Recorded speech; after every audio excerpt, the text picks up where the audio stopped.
Merry morning and moon, sweet friends. It's Moon Fairy here with something new. You know how I am.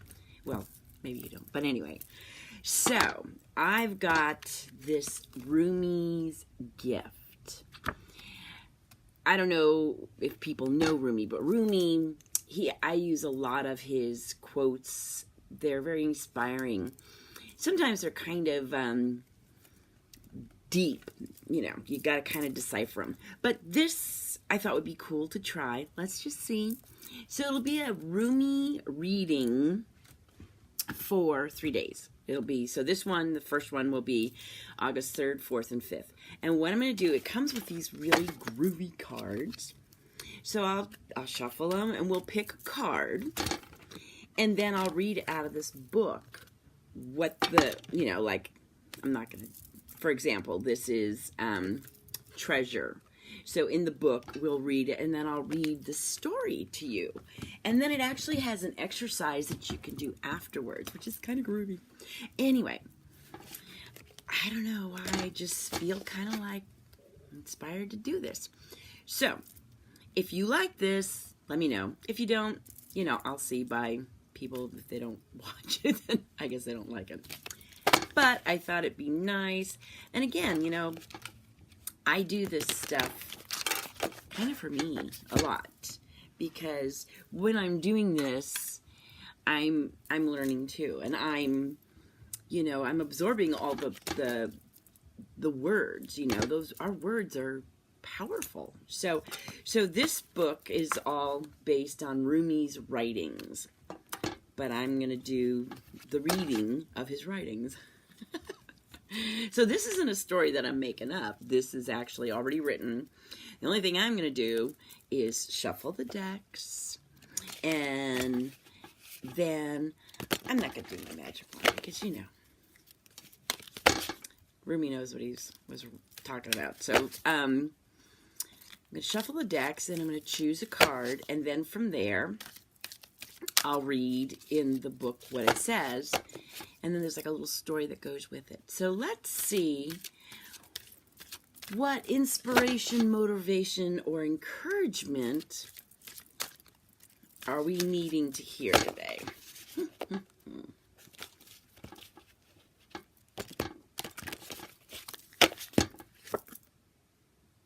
The unknown. The unknown. All right, darlings. Now, this book. So I'm going to really be reading you a story. Like I said, if you don't like it, I won't die. Let's see. The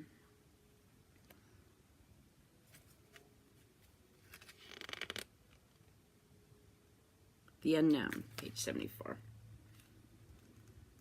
This is my first, I just got this the other day.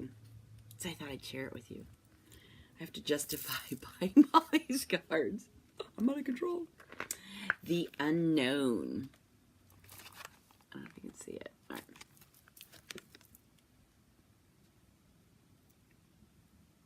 We're going to go. All right. The Unknown. In the midst of the ocean of love, the mind asks you, where are you?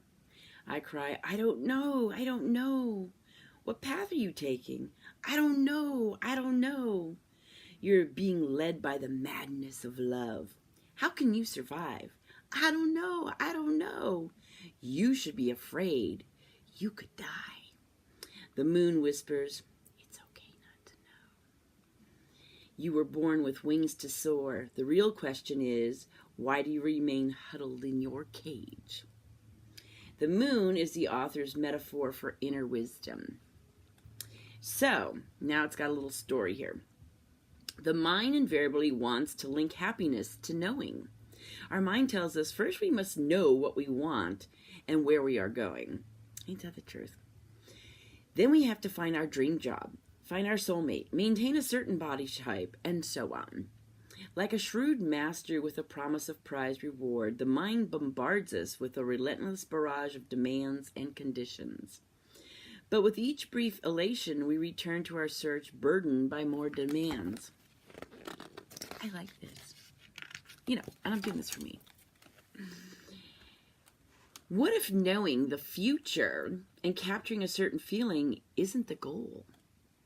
If we allow it, not knowing can lead to a beautiful state of unattached to consequence and knowledge. The poem speaks to a frightened mind in the throes of releasing the compulsion to know. The mind wants to keep grasping and controlling, but inner wisdom whispers, the feeling of happiness is no more or less sacred than any other states of being. So go ahead and sail the uncharted waters of life. Welcome all the waves, including anger, sadness, and fear. It is this freedom that shatters the cage of conditions and concepts. It changes our limited perspective into a sky of possibilities. I like it. The unknown. So it's like embracing the unknown, which is scary, huh? Okay. And then there's a man and a woman in here. I don't know if you can see them. And there's a little side note here. The man and the woman in this image are both winged. Yet rather than soaring into the sky, they are huddled in the lonely cage of their own imaginary island. The woman is facing the bars instead of the freedom that lies behind her. In the upper left side of the image, the words, "I don't know," appear. It must be written in some other, in Rumi language, I guess. I don't know appear. The words, "What is the cage?" have become bars in the man's prison. This verse has been translated to, "Why do you remain huddled in your cage?" The moon behind them is their witness and their guide. So, sweet friends, Rumi is basically saying, embrace our unknown, because in that unknown, not knowing and trusting the process, that everything happens for a reason, we let go of the need to know, which can cause a lot of anxiety. It does for me, for sure. So anyway, see? It was just a quick little Rumi reading. And for August 3rd through the 5th, the inspiration, motivation, or encouragement that Rumi is sharing with us is embrace the unknown. Sounds pretty groovy. All right, so let me know if you like this. If you don't, like I said, no worries. But hey, it's positive vibes, it's inspiration, it's motivation. Can never get enough of that stuff. So thanks for hanging out with me, and you have a blessed and beautiful August 3rd, 4th, and 5th. And I'll talk to you soon. Blessings and love.